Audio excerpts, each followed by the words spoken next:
Hi friends, welcome back to Mahabharata series episode number 138. ఇప్పుడు వరకు జరిగిన కథ ఏంటంటే, కుంతీదేవి కర్ణుడి దగ్గరికి వెళ్ళింది. కర్ణుడు సంధ్యావందనం చేస్తున్నాడు. తిరిగి వస్తుండగా కర్ణుడు కుంతీదేవిని చూసి కుశల ప్రశ్నలు అడిగాడు. ఆ తర్వాత కుంతీదేవి కర్ణుడు తన పుత్రుడే అని, రాధేయుడిగా ఉండాల్సిన అవసరం లేదని చెప్పింది. అదే సమయంలో సూర్యుడి నుంచి కూడా అదే మాట వినిపించింది. కానీ కర్ణుడు దానికి ఒప్పుకోలేదు. ఎందుకంటే అతను దుర్యోధనుడితో ఉన్నాడని, దుర్యోధనుడు గుర్తింపు ఇచ్చాడని చెప్పడంతో శాంతించింది కుంతీదేవి. కానీ కుంతీదేవి అడగకుండానే కర్ణుడు ఒక మాట ఇచ్చాడు.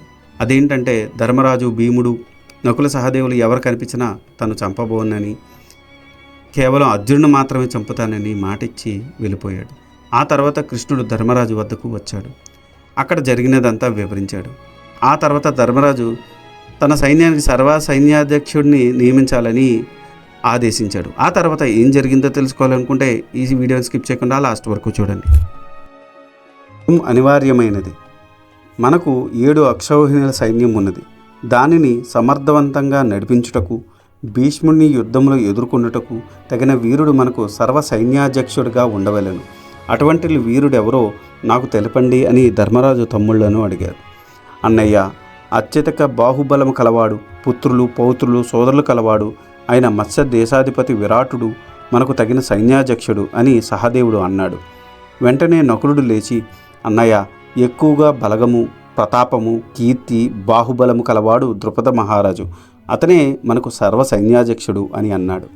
అర్జునుడు లేచి, అన్నయ్య, కేవలము ద్రోణుణ్ణి చంపుటకు అగ్నికుండములో నుండి పుట్టినవాడు, ధనుర్బాణాలతో జన్మించినవాడు, అత్యధిక బాహుబలము, పరాక్రము కలవాడు అయిన దృష్టద్యుమ్నుడు మనకు తగిన సైన్యాధ్యక్షుడు. అతను తక్క భీష్ముడిని తట్టుకుని నిలబడగలేవాడు ఎవరూ లేరు. పైగా అతని తమ్ముడు శిఖండి భయంకరమైన వీరుడు, భీష్ముడిని చంపడానికే పుట్టినవాడు. కాబట్టి దృష్టద్యుమ్నుడే మనకు తగిన సైన్యాధ్యక్షుడు అని పలికాడు. అప్పుడు ధర్మరాజు కృష్ణుడిని చూసి, కృష్ణ, నీవు సకలము తెలిసిన వాడవు, తగిన వాడిని నువ్వే నిర్ణయింపుము. మన 7 అక్షౌహిణుల సైన్యమునకు ఒక్కొక్క అక్షౌహిణికి తగిన నాయకుడిని కూడా నిర్ణయింపుము అని వేడుకున్నాడు.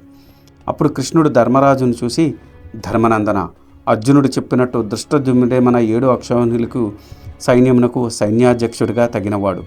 అతనిని సర్వ సైన్యాధ్యక్షునిగా అభిషేకింపుము.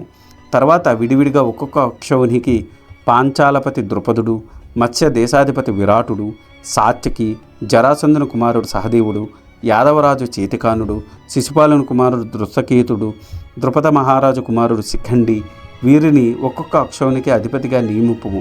ఇంకా నీ తమ్ముళ్లతో కలిసి యుద్ధమును బయలుదేరము అని పలికాడు కృష్ణుడు. కృష్ణుని మాటలు శిరసావహించాడు ధర్మరాజు. మర్నాడు నిండు కొలువులో యుద్ధ ప్రకటన చేశాడు. దృష్టద్యుమ్నుడిని సర్వ సైన్యాధ్యక్షునిగా, పై చెప్పిన వారిని 7 అక్షౌహిణులకు అధిపతులుగా నియమించాడు. యుద్ధబీరులు మ్రోగించమని ఆజ్ఞాపించాడు. ద్రౌపది వద్దకు వెళ్ళి పాండవులందరూ ఆమె దగ్గర వీడ్కోలు తీసుకున్నారు. బ్రాహ్మణులను అర్చించి వారి దీవెనలు అందుకున్నారు. కృష్ణుడు రథం ఎక్కి సారథి స్థానంలో కూర్చున్నాడు. గాంధీవము, అక్షయ తునీరణలతో అర్జునుడు రథం ఎక్కాడు. కపిధ్వజము అర్జునుడి రథం మీద ఎగురుతూ ఉంది.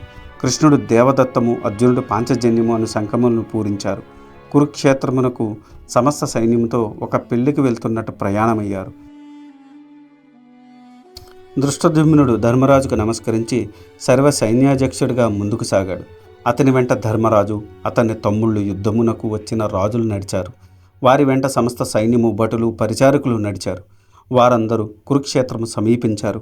హిరణ్వతి నదీ తీరాన ఒక చదునైన ప్రదేశంలో అందరూ విడిది చేశారు. వేగుల వారి వలన పాండవ సైన్యము కురుక్షేత్రం దగ్గర విడిది చేశారని తెలుసుకున్నాడు సుయోధనుడు. కానీ ఏమీ తెలియని వాడి వలె ఉన్నాడు. కురుసభలో అందరినీ చూసి సుయోధనుడు, కృష్ణుడు తనకు అనుకూలముగా మనం ప్రవర్తించలేదని మన మీద కోపంతో పాండవులకు మన మీద ఏవేవో చెప్తాడు. ఆ మాటలు విని మన మీద కోపంతో ఉన్న పాండవులు మన మీదకు దండెత్తి వస్తారు. యుద్ధం తప్పదు. కాబట్టి మనము కూడా యుద్ధం ప్రకటిద్దాము, మన సేనలతో కురుక్షేత్రంకు విడిది చేద్దాము అని పలికి దుశ్శాసనుని చూసి, నీవు, కర్ణుడు, శకుని యుద్ధమునకు తగిన ఏర్పాట్లు చేయండి అని ఆజ్ఞాపించాడు. సుయోధన ఆజ్ఞ ప్రకారం యుద్ధం ప్రకటించారు. మర్నాడు సుయోధనుడు నిండు కొలువులో కూర్చొని ఉన్నాడు. ద్రోణాచార్యుణ్ణి, కర్ణుణ్ణి, అశ్వత్థామను, బాహ్లికుని, శల్యుణ్ణి, కృపాచార్యుణ్ణి, భూరిశ్రవుణ్ణి, శకునిని, కృతవర్మను, కాంబోజరాజు, సైంధవుని, తన 11 అక్షౌహిణుల సైన్యమునకు అధినాయకులుగా నియమించాడు. వారిని సైన్యాధ్యక్షులుగా అభిషేకించాడు. అక్షౌహిణి నాయకులతో కలిసి సుయోధనుడు భీష్ముడి వద్దకు వెళ్ళాడు.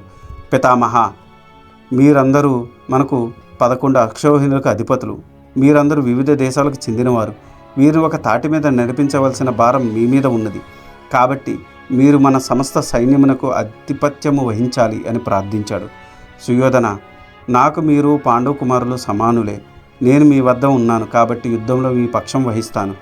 నేను సర్వ సైన్యాధిపత్యము వహిస్తాను. నన్ను ఎదుర్కొనగలవాడు ఒక అర్జునుడు తప్ప వేరేవాడు ఈ భూమి మీద లేరు. నేను శత్రువులను అందరినీ సంహరిస్తాను. కానీ పాండు కుమారులను చంపడానికి నా చేతులు ఆడవు. వారు కూడా నా మీద యుద్ధానికి రారు. కానిమ్ము, అప్పటికి ఏది జరగాలో అదే జరుగుతుంది. కానీ ముందు నన్ను యుద్ధం చేయమంటావా లేక కర్ణుని యుద్ధం చేయమంటావా? ఏదో ఒకటి తేల్చి చెప్పు. అది తేలితే కానీ నేను సకల సైన్యాధిపత్యము వహించను అని పలికాడు భీష్ముడు. అప్పుడు కర్ణుడు సుయోధనుడితో, ఇప్పుడు ఈ విషయం ప్రస్తావించడం ఎందుకు? ఎప్పుడు భీష్ముడు యుద్ధంలో పడిపోతాడో అప్పుడు నేను యుద్ధానికి వస్తాను అని ముందే చెప్పాను కదా అని అన్నాడు కర్ణుడు. సుయోధన, అట్లనే జరుగుతుందిలే అని సేనానాయకత్వానికి సమ్మతించాడు భీష్ముడు. ద్రోణాచార్యులు, కృపాచార్యులు తదితర పెద్దల అనుమతితో సుయోధనుడు భీష్ముడిని సైన్యాధ్యక్షునిగా అభిషేకించాడు. తాను ఒక్కొక్క అశ్వునికి అధిపతులుగా చేరిన వారికి భీష్ముడిని పరిచయం చేశారు. సుయోధనుడు తల్లిదండ్రుల వద్ద సెలవు తీసుకుని యుద్ధానికి బయలుదేరాడు.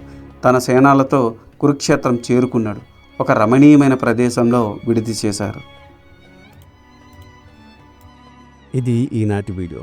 ఆ తర్వాత ఏం జరిగిందో తెలుసుకోవాలనుకుంటే మీరు నా నెక్స్ట్ వీడియో కోసం వెయిట్ చేయాల్సిందే. దానికన్నా ముందు నాదొక చిన్న రిక్వెస్ట్. నేను చేసే ఈ మహాభారత సిరీస్ వ్యాస భారతం నుండి కవిత్రయం అంటే నన్నయ్య గారు, తిక్కన గారు, ఎర్రప్రగడ గారు తెలుగులోకి అనువదించారు. అదే ఈ మహాభారతాన్ని నేను మీకు యథాతథంగా అందించాలనే సదుద్దేశంతో ఈ వీడియోలు చేస్తున్నాను.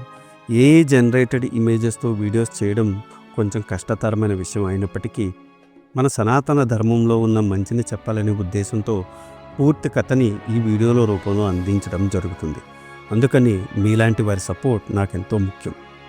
మీరు నన్ను సపోర్ట్ చేయాలనుకుంటే జస్ట్ మీ అభిప్రాయాన్ని కమెంట్ల రూపంలో తెలియచేస్తూ, లైక్ చేస్తూ, 10 మందికి షేర్ చేస్తూ మన ధర్మాన్ని 10 మందికి అందేలా చేయాలని కోరుకుంటున్నాను. ఈ వీడియో కనుక మీకు నచ్చితే do like, share and subscribe. Thanks for watching. జై సనాతన ధర్మం.